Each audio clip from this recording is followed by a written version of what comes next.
So, happy Valentine's Day. I'm Dan Barker, and welcome to FFRF's Ask an Atheist on Facebook Live. And I'm Annie Laurie Gaylor. Dan and I are co-presidents of the Freedom from Religion Foundation, and we have with us today FFRF staff attorney Sam Grover. Hello, happy Valentine's Day. I thought both of you might be fasting for Ash Wednesday, so I only brought enough cupcakes for just myself. Just enough for you? Just enough for me, unfortunately. So today we're going to be talking about President Donald Trump's remarks at the National Prayer Breakfast on February 8th. We invite you to participate. So if you have questions, you can ask through Facebook Live comments, or you can send us an email to askanatheist@ffrf.org. The National Prayer Breakfast is a yearly event that's held in Washington, D.C. ever since 1953. Usually it's on the first Thursday in February. It's hosted by members of the U.S. Congress. No, it's not and hosted. It's attended by thousands of people from all over the world. It's unofficially hosted by... Yes, it's privately put on, but it looks like it's public. It's a nefarious group called the Fellowship Foundation. And this event is organized by that shadowy group, and they're also known as the Family.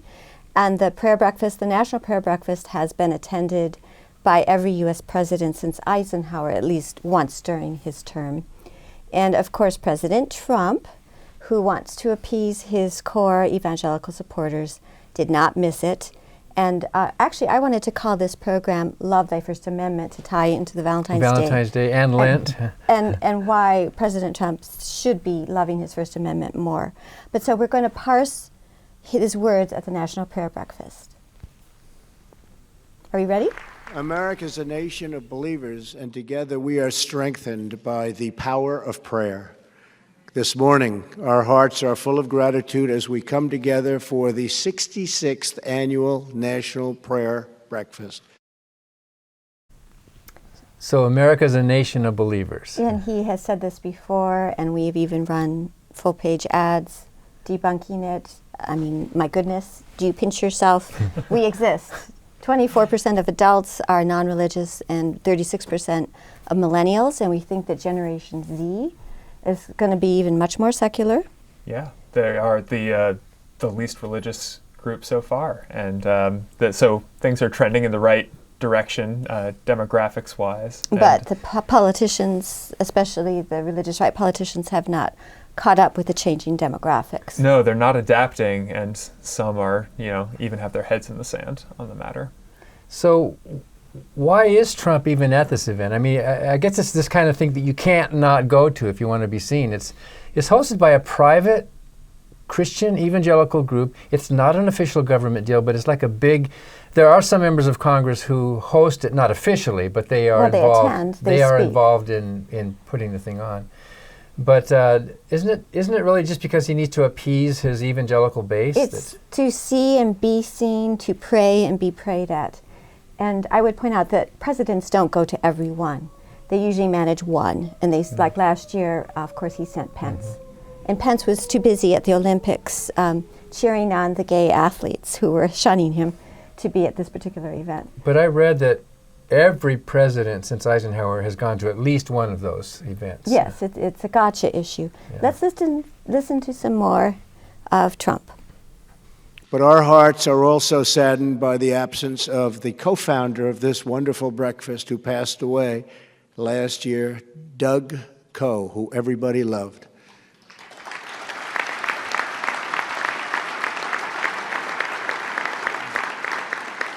For 60 years, Doug devoted his time and passion to this prayer breakfast and to many other wonderful causes. Today, we are blessed to be joined by Doug's wife, Jan, and two of their sons, David and Tim.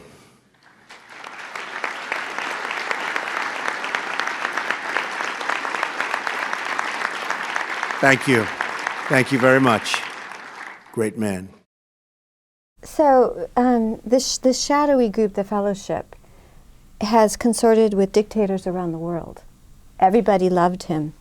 I mean, they've brought in very dubious leaders to these national prayer breakfasts in the past. So there's a lot more going on here than meets the eye. And this group, it's called The Family, right? Loosely. We interviewed Jeff Charlotte about that. He wrote a book, I think it's called Yes. The Family. Yes, he has written. He's a journalist. About this whole group that they meet kind of secretly, and they have men's prayer group. And I think there's a women's auxiliary, like there usually are in these things, to bring Christ and Christian values into our government. And they think they're kind of above the law or beside the law or what? Beside the government in some way. Well, it's like a shadowy, theocratic group. So let's hear some more. We hate to torture you, but let's hear some more Trump. Each year, this event reminds us that faith is central to American life and to liberty. Our founders invoked our Creator 4 times in the Declaration of Independence. So, Sam, is faith central to your American life? It certainly isn't. And, obviously, the savvy listener there will note that Trump's not citing our entirely secular Constitution, the actual founding document of this country. But of course, even the Declaration of Independence was written by a deist who cut up the Bible to take out all the supernatural parts of the Bible, the Jefferson Bible. That's right. He was repudiated by all the evangelicals of the era as an atheist, essentially. And when he talked about providence. But you want to say a little bit more about why the Declaration of Independence is profoundly anti-biblical? Well, there's no prayer in the Declaration of Independence. And of course, the Declaration was written to the King of England, who was the head of the Anglican Church. So it was couched in these phrases that would appeal to that person's sense of religiosity, to why we should be free to break away from you. So there are some providence words in it. But it's all deistic, and it talks about the consent of the governed. Yeah. There's no consent of the governed in the Bible, quite the contrary. It's all about creating a new political bond. And a lot of the content of the Declaration of Independence is basically anti-biblical. So sure, it's couched in these sort of introductory phrases. And by the way, it's not a Christian God that's mentioned there. It's just a providence creator. It could be anybody's idea of the force or the whatever. But and as you pointed out, Sam, it's not what we're governed under. Right. As soon as our founders get around to devising their own document on which to build a country, they don't mention God at all. The only mentions of religion are exclusionary, such as in no religious test for public office. Yeah. Well, let's go on, and we have some more Trumpian things to debunk. Our currency declares, "In God we trust." As we go over this, I should have brought my clean money. Freedom from Religion Foundation has a drawing at our annual conventions. It's very popular. From 1s, 2s, 5s, 10s, 20, 50, grand prize of a $100 clean bill, to prove that it didn't used to be on our money. It was at the height of the Cold War that Congress passed a law that "In God We Trust" had to be on all currency. It had gradually gone on at the point of the Civil War, but the original motto, "E pluribus unum," from many come one, celebrates unity through diversity, and it was chosen by a committee of Jefferson, Benjamin Franklin, and Adams. And so it was supplanted, for theopolitical reasons in the 1950s. But it's still on our money. It's in the Great Seal, "E pluribus unum." Do you know what was the very first motto stamped on the very first coin by our new government? I think I do. What? Mind your business. Mind your business. That was Benjamin Franklin's thing. And I think that's kind of a fit motto for a secular government when it comes to religion. Or to put it on your currency anyway. Mind your own business. Believe what you want, but have your own faith or lack of faith, and the government should just butt out.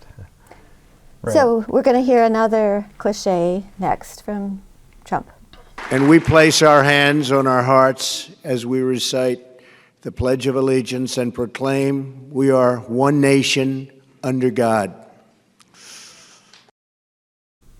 Right, and that obviously that's so funny, since the original pledge was one nation indivisible, and that of course was then divided again in the 50s during this religious fervor, in reaction to the godlessness of communism, divided to become one nation under God, indivisible. So this was 1954, and what that's meant is, unfortunately, whole generations of school children have been indoctrinated to think there is a God in our government. It's why we have so much trouble at the Freedom from Religion Foundation.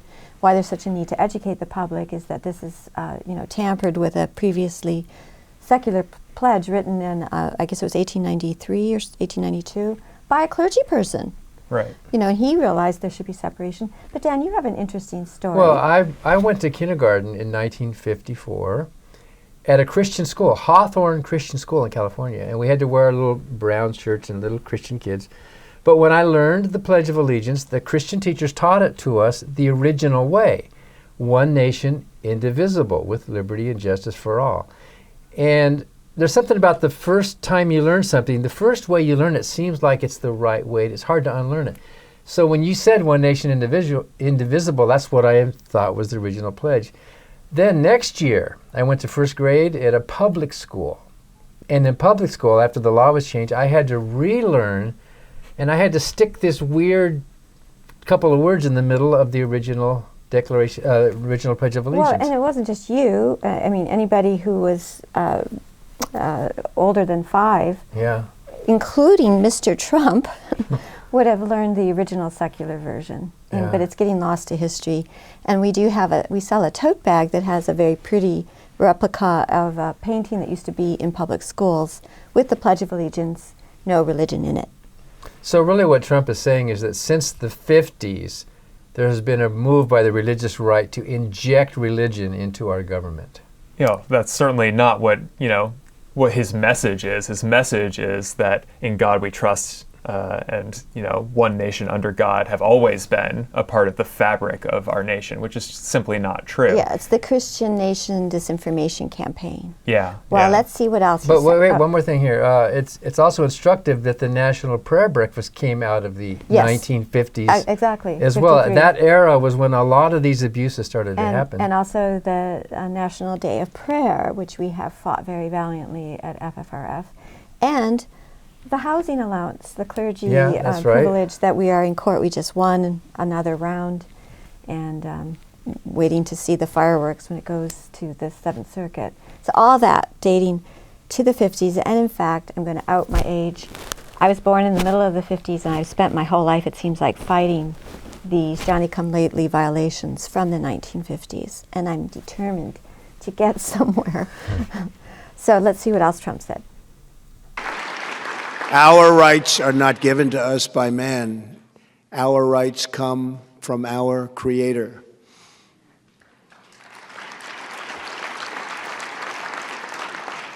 No matter what, no earthly force can take those rights away. Doesn't it seem strange, though, that if rights are granted to us by something or somebody, a government or a dictator or a deity, then those rights could actually be taken away from us by that same beneficence that's granting them, in which case they are not unalienable. To be unalienable means they can't be taken away. So there's a contradiction there, isn't there? Yeah, I also think that this is kind of a dangerous idea, this idea that our rights are somehow something that we don't need to fight for, right? That it's not something that an insidious government agent could try to take away, right? Because, we have this creator who has given us these rights, and, no mere man could, take this away. I mean, this idea, the person who stands to benefit from that currently is our president, Donald Trump. Yeah, and also it's just such a whitewash of the religion and the Christian religion. There aren't inalienable rights and individual rights and LGBTQ rights and women's rights and reproductive rights and children's rights in the Bible. It's the opposite. So this is just, he's just vaporizing. Yeah, it's turning what should be a natural bottom-up freedom that we all have as equal animals on this planet. It's turning it into a top-down control sort of thing, rather than just us saying, we, the people, are going to form a government. It's like, nope, you're not. This God thing is going to form it and push it on top of you. Well, basically, we are not a theocracy, and Trump and other public officials like him keep acting as if we are when they say things like this. Well, let's see what else he said. That is why the words, "Praise be to God," are etched atop the Washington Monument, and those same words are etched into the hearts of our people. Now, I forgot to fact check this. Do you remember whether that's even true? You know, the last time I climbed up at the top of the Washington Monument, I don't remember what I read as I was perched up there reading that thing. So my recollection is that, first of all, the phrase is in Latin. So it's not an English phrase, and I believe it's of Messianic origin. Yeah, Masonic? Masonic. Thank you. But also, when I heard that, and I did suffer through watching this speech live, etched in our hearts, I mean, you can just, that would hurt. And you'd be bloody. It's a you'd figure kill yourself of if you. speech. I know, but it's so. Kind of like the Ten Commandments were etched by the finger of God. But it's a gory image, and it's very, in a sense, Catholic too. You see that, you see the heart outside the figure of Jesus, and. Yeah, but even then, he said the word "our." These are etched into our heart. Well, who? It's not in mine. It's not in yours. I don't think it's etched in your. No. Yours, Sam. So I'll check this heart. So there's a heart on your cupcake. What are there any words etched on that? I'm gonna find out right now. Oh, okay. No, there aren't. I can Doesn't see. look like it. Nope. Nope. Not on the heart. So it's exclusionary. It's divisive for him to say that all Americans are exactly the same way. We, the people, include people of all religions and no religion, Mr. Trump. Another. So today we praise God for how truly blessed we are to be American.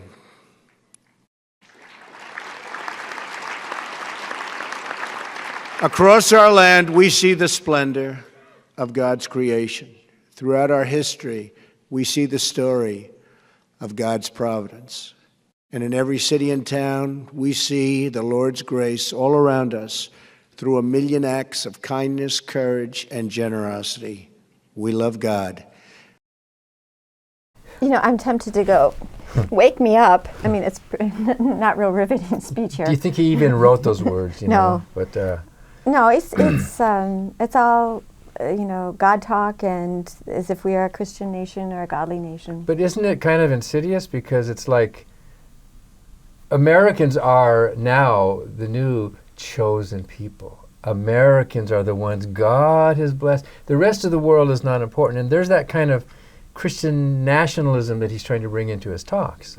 Yeah, definitely. And also he mentions the million acts of kindness. Well, obviously we know that it's possible to be good without God. Atheists do charitable acts all the time and respond to tragic events in the same way that Christians and churches do. It's just usually we're not wearing T-shirts when we're doing it. But we have them available if you want to do good acts and identify yourself as an atheist. I think he talked in that speech, I don't know if we're going to play it or not, about how during the hurricane all these responders came and did these things, and some guy waded through the fire and the water and saved lives, and as if that were a Christian thing to do, when in fact many non-believers were involved, and non-belief relief sent. Yes. And also, though, our taxes were supposed to be going to pay for stuff like this, even if the response is still terrible in Puerto Rico. The government response, totally inadequate. But, I mean, it's supposed to be part of our country to care for other country people. So we sent money to those organizations down there to actually help them do the work. We didn't send Bibles and we didn't send prayers. We actually sent something practical to help them. And we didn't even send copies of the God Delusion. I mean, we didn't do it to deconvert people.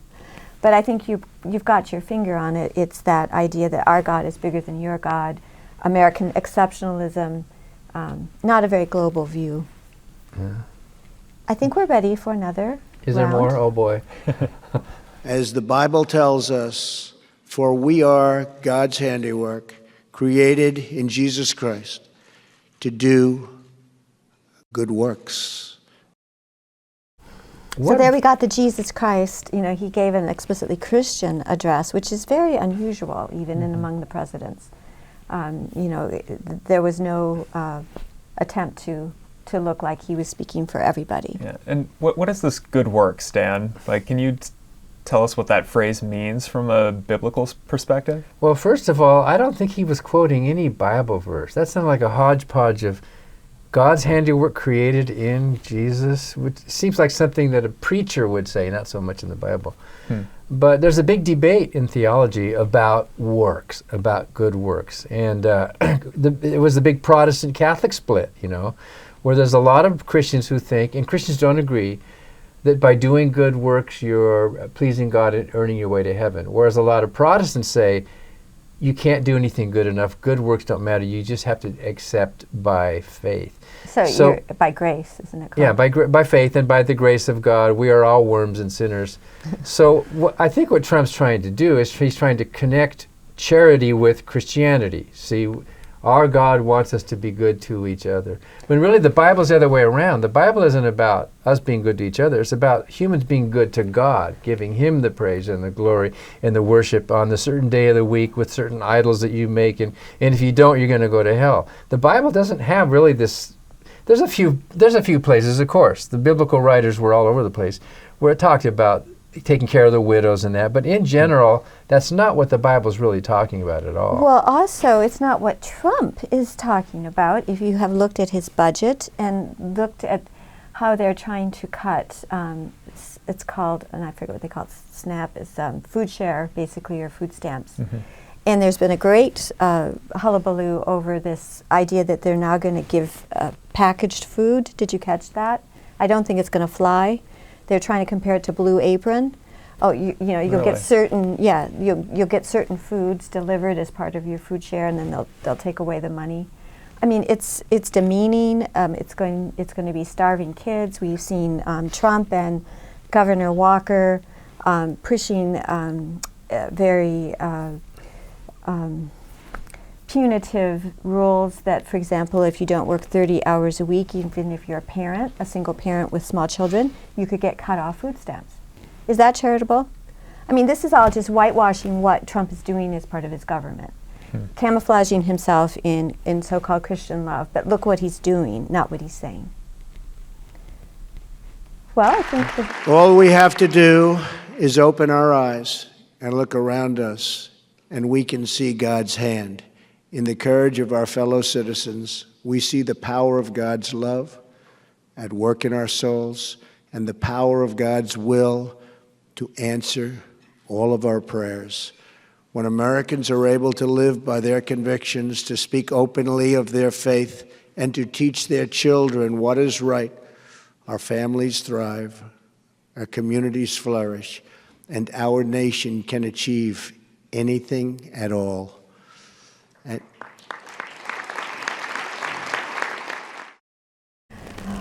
So this idea of that he's sort of pitching here, this idea of like, oh, true religious freedom, like everyone can, worship as they see fit.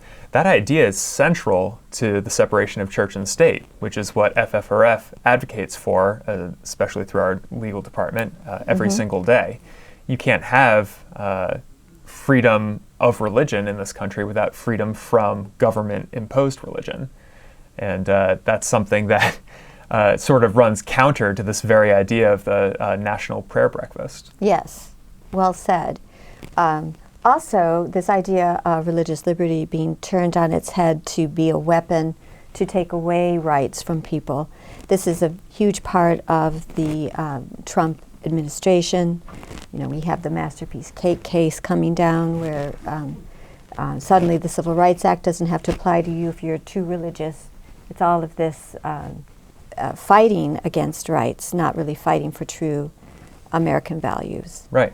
Exemplified also in the Hobby Lobby decision. That's right. And really redefining the word freedom. It's not the freedom to believe or worship. It's the evangelicals want the freedom to impose. They want the freedom to basically harm others. They don't like gay marriage. Well, I'm going to do something about that. And if you accuse me of being discriminatory, well, you're discriminating against me. So they're totally flipping this. Right. But you heard what he said at the beginning. All you have to do is open your eyes and look around. You see God's handiwork.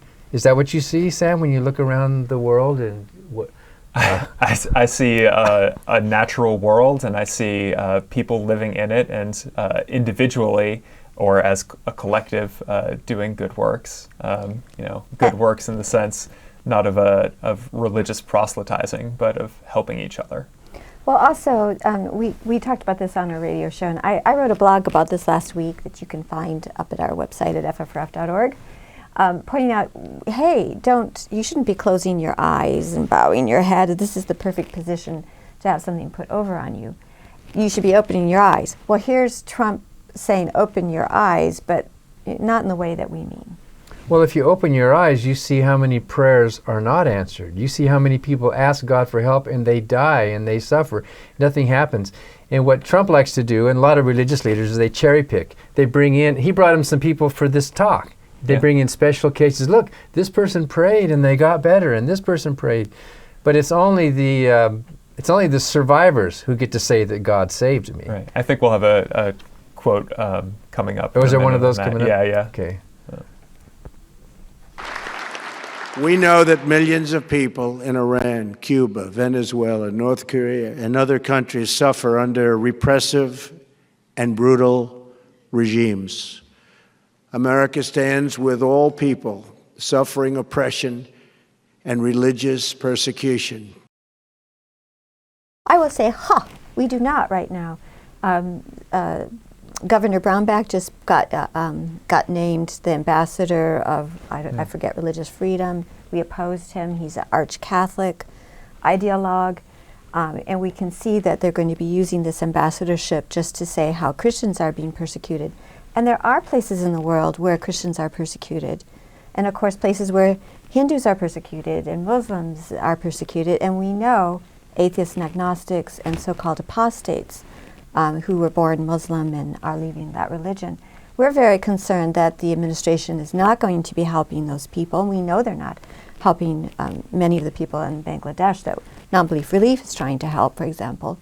We did not see a big statement by Brownback on Iran with the young woman that they were holding up their doors, and she disappeared, and we're told she's okay, but there's still question about it. We're not seeing proactive, let's help these women oppressed by religion from our current administration. So when they say who they stand with, we should be looking into that we should be scrutinizing that very carefully. Now we hear what he said about answers to prayer. Just 2 weeks ago, Sophia needed to have a very high-risk surgery. She decided to ask the whole world to pray for her, and she hoped to reach 10,000 people. On January 24th, as Sophia went into surgery, she far surpassed her goal. Millions and millions of people lifted Sophia up in their prayers. Today, we thank God that Sophia is with us, and she's recovering, and she's walking very well. Heroes like Sophia come from all across our country and from every different background, but they all share one thing in common. Through their love, their courage, their sacrifice, we glimpse the grace of Almighty God. Here's a superstition getting the credit and doctors getting none, medical science that saved Sophia's walking. I mean, this is primitive Bronze Age thinking from our president. It's embarrassing. Well, it's also this Trump mentality of how many likes and applause and how much approval you get. Sophia put out this Facebook thing, and then she got millions of people saying they're praying for her. Like, that's the measure of success. And she did survive, as you say, due to medical intervention and also to her own, perhaps to some of her own, will of wanting to get better. But think about all the thousands who don't survive. Where are they to tell their stories? Did God want them to die? This is the implication. Right. Not to mention, my mother just had a minor surgery earlier this week, which went very well. She received no prayers in advance, as far as I know, and it was very successful. So right? There are four groups here, and Trump wants to tout the group where people are praying for them and there's a success. And there are these three other categories: people who have success without prayer, people who don't have success without prayer, and people who don't have success with prayer, right? And all ignored. Right, all ignored. Yeah. Well, when I was a preacher, I would have said that the way God heals people is through the doctors that he put there to heal you with, and through medical science that he inspired because of biblical principles. So if you're giving credit to the doctor, you're actually giving credit to God, because that's how God does his work in the world. Well, Dan, now as the devil's advocate, you have to answer yourself. How would you answer that today? Well, that's special pleading, I think. That's just a kind of argument of upside down pleading, that the cases that you mentioned counter that claim. People who didn't pray and yet were still... In fact, people who didn't pray and didn't even go to the doctor can sometimes get healed. I mean, just by natural healing, right? I think it's always a good idea to wait a day unless it's something really acute. Yeah, but still, For I mean, aches and pains. I mean, if you can't get to the doctor, and there's people all over the world who can't, or they can't afford it, or they can't, and yet some of them naturally get better without prayer, without God or anything. So it's a statistics game. It would be a true miracle that we should sit up and take notice if there were no examples of people praying and then getting better.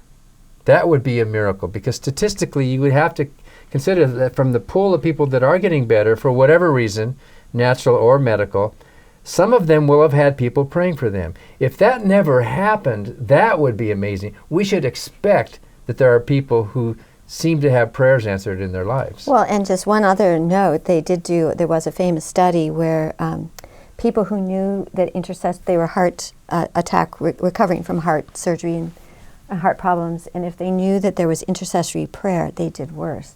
I mean, for heaven's sakes, if your doctor's saying, while he's performing surgery or she's performing surgery, I'm going to pray for you too. I mean, that makes people afraid. Why are you praying for me? Why don't you think I'm going to get better on my own? So much for intercessory prayer. So your chances of recovery are pretty good, but I'm going to administer last rites just in case. Right. And then they're going to have another heart episode. Well, if you got on an airplane and you saw one of the pilots praying, wouldn't you want to get right back off again? What's wrong? What are they worried about? I'm getting out of here. I think there's a little more of Trump. As long as we are true to America's founding and the example that all of these great founders have set, we can all be heroes to everybody, and they can be heroes to us. As long as we open our eyes to God's grace and open our hearts to God's love, then America will forever be the land of the free, the home of the brave, and the light unto all nations.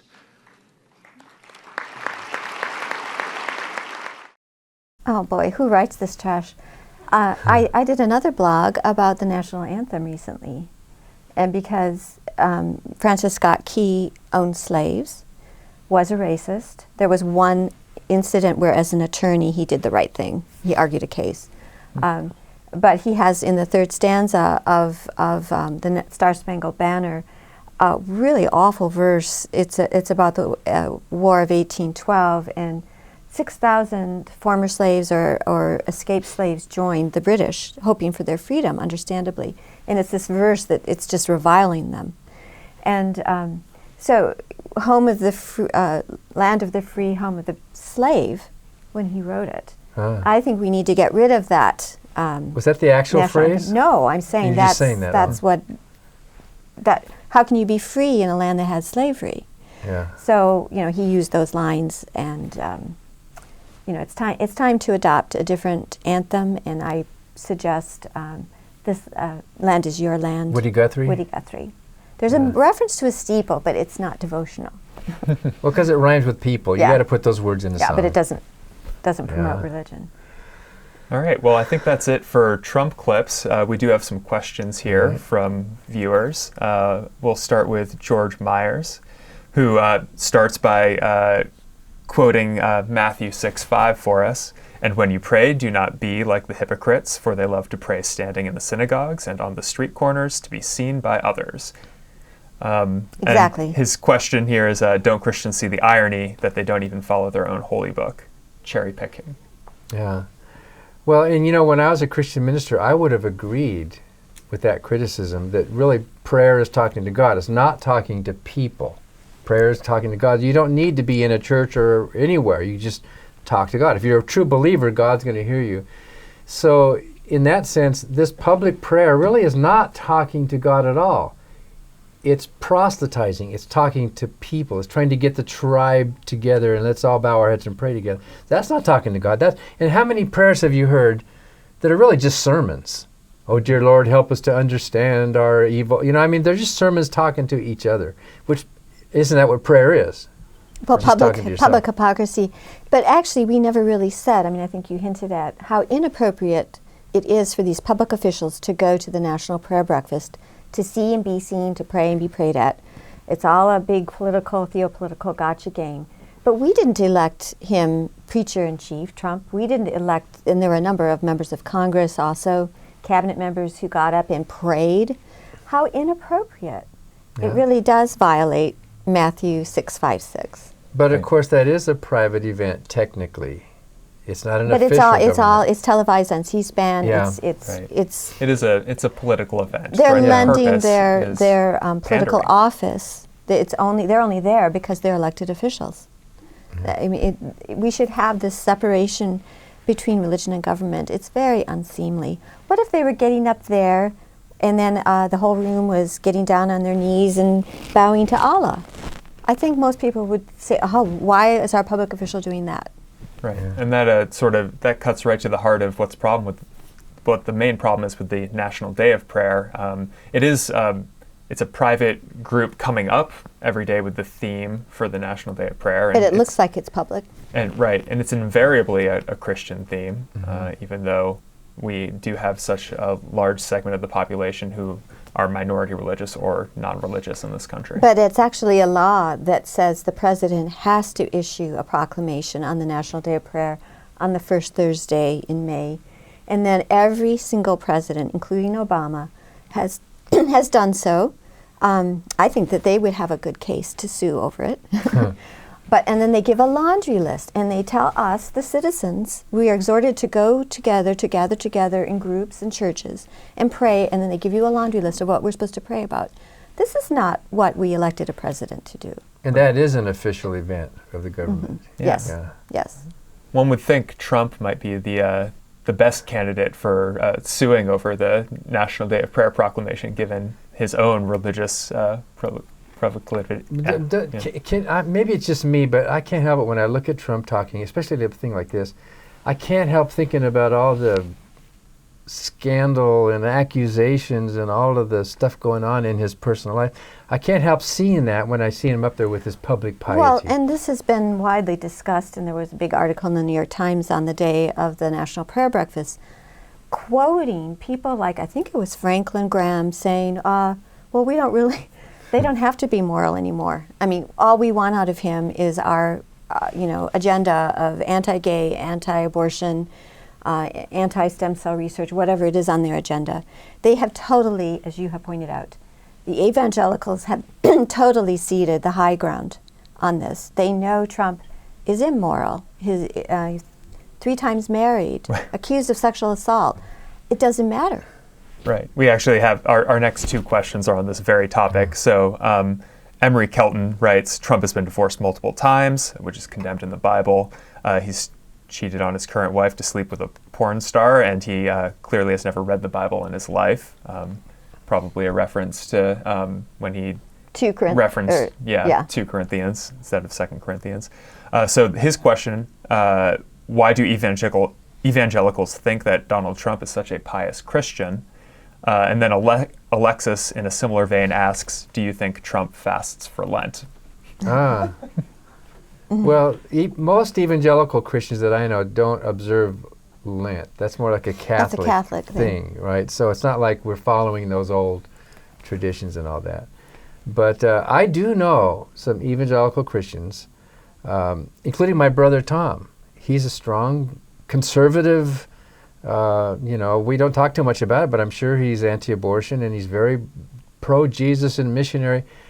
but he hates Donald Trump. Not all evangelical Christians are on that bandwagon. It's only the political-minded ones, the ones who want to use the power of government to force. Statistically, Dan, it is 80% of evangelicals Yeah. who voted for Trump. So my brother's in that 20%. Yeah. Who They put him in office, and that's why he's indebted to them, and that's why he's ceding everything to them. But see, my brother and even I, way back when I was a minister, we would have thought that character counts. A person's character is really important. But it seems like they've thrown that out the window. Right. Well, it's a crisis, in my opinion. I mean, and I am now remembering it was Franklin Graham who said, and it was quoted in the New York Times, "We didn't elect Trump to be preacher in chief." That's the kind of thing we usually say. So he was saying that to say, "Oh, geez, we don't care what his personal views are. We just care that he's delivering the religious right agenda." Right. So quite an admission. Yeah. This next question comes from Anna Crowley, and it's sort of a psychological question. So, do you think Trump likes attending events like prayer breakfasts because he feels like he's getting worshipped by proxy? I do want to say first that he left right after his speech. He didn't even stay for the whole thing. And I didn't see the whole thing either, but I don't think he actually prayed publicly. He just gave those remarks. Well, I think he was there during a lot of prayer. During it, yeah. Mm-hmm. Other people were praying, but I don't know if he actually said, "Hey, now I'm going to talk to God."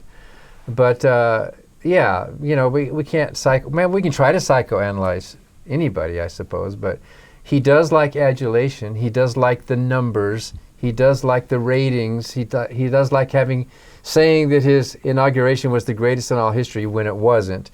So his base really loves him, and so to get up in front of that group of people and be loved and admired by them, there has to be some psychology to that.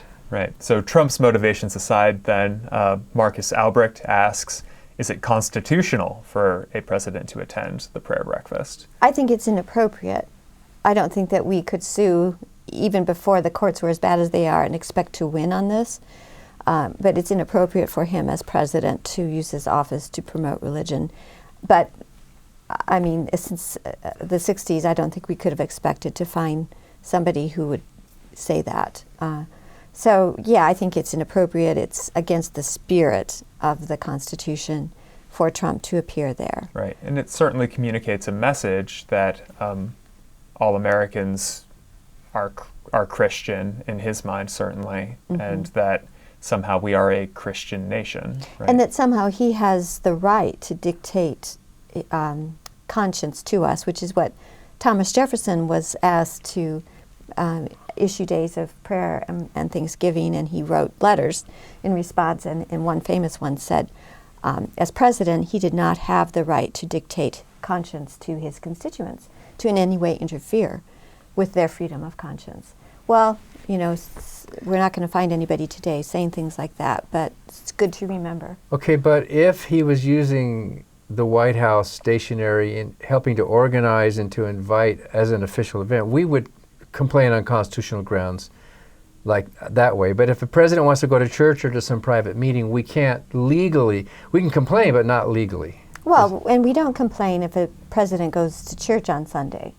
That's appropriate. That's his or her private affair. Right. We're saying that he should. His or her? We've never had a her. Well, I'm hoping. But, you got to change people's concepts to get some change in reality. So if we would have a president who would go to her church of choice, or maybe she's an atheist, fine. That's of course, you don't give away your freedom of religion when you become president. What we're saying is you don't become the head of a theocratic nation either.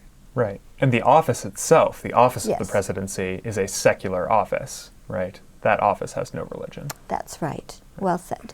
All right, so this is our final question, and a good one to wrap up on. Betty Landry asks, if someone dies, it was part of God's plan. If God has a plan, then isn't prayer moot? Yeah, what did George Carlin say about that? What's the point of prayer if you're asking for God to do his will, and you're going to do his will anyway? Who are we to think that we can interfere with it? Hey, you goofed, God, I want you to change your will. What is the point of prayer if it comes to that?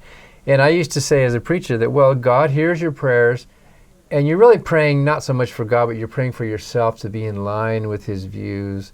But the answer could be yes. The answer could be no. The answer could be wait, in which case God always answers your prayers.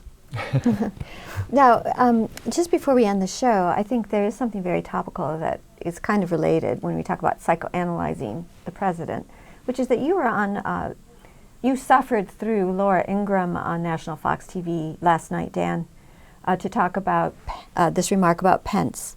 And many people may have seen this. Omarosa was on her own show, that she has some show now, was as saying, I'm a Christian, but I'm alarmed by Pence thinking that Jesus talks to him. So then Joy Behar from The View yesterday brought this up again and said, yeah, maybe this is a possible mental illness.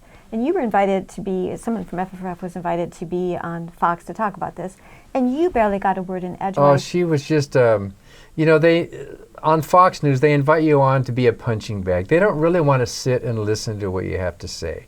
So I got to squeeze in a few comments, and here's Laura with her snarky Christian attitude, But now you have a platform. So let's say what you were going to say, if she hadn't interrupted you continually, about this whole issue of Pence and Jesus. So because Joy Behar used the word mental illness in her phrase, what do we think? And I said, well, I understand Joy Behar's point. I don't think mental illness is the right word. When a little child has an imaginary friend, we think that's cute and harmless, and we don't call it an illness. It's like a delusion that you grow up. But if a grown man, especially somebody who has the power to make public policy, thinks that this dictator of the cosmos is talking in his ear, well, that's scary and that's dangerous. So I said, it's certainly very grandiose. Well, or egotistical. So I don't know if you would call that a mental illness, but I mean, it's something that should alarm all of us. If somebody, he can have his beliefs. If he wants to pray to Mother Goose, if he wants to stand on his head and babble in tongues, that's America. But if he's in the White House and he's making decisions that affect all of us in a secular government, well, that's just creepy and it's weird. Maybe illness is the wrong word, but something is wrong with a brain who really thinks you're getting voices from another world. But of course, we would not psychoanalyze Trump. There's all these psychiatrists saying they're not going to they can't ethically psychoanalyze Trump from afar. They haven't talked with him. The same thing about Pence. It's a mass delusion. But it's very unfortunate to have a zealot who's a heartbeat away from the presidency who thinks Jesus is telling him what to do. But I think you can say, if you're careful, that if a person's words and actions generally fit a certain psychological profile from a group of people that we have analyzed, you can say there is a likelihood that this person fits that profile. It's not an analysis, but I think we can all say there's something nutty going on here. Well, Omarosa, who she thinks it's nutty, I guess there's she knows something about it. But anyway, that's what we're dealing with in this administration. Whole lot of Jesus going on. Whole lot. Well. So I think that we have concluded. I think that's about it. Nothing fails like prayer, and that's our takeaway message for the day. And we hope you'll join us again for FFRF's Asking the Atheist on next Wednesday, Central Time, noon.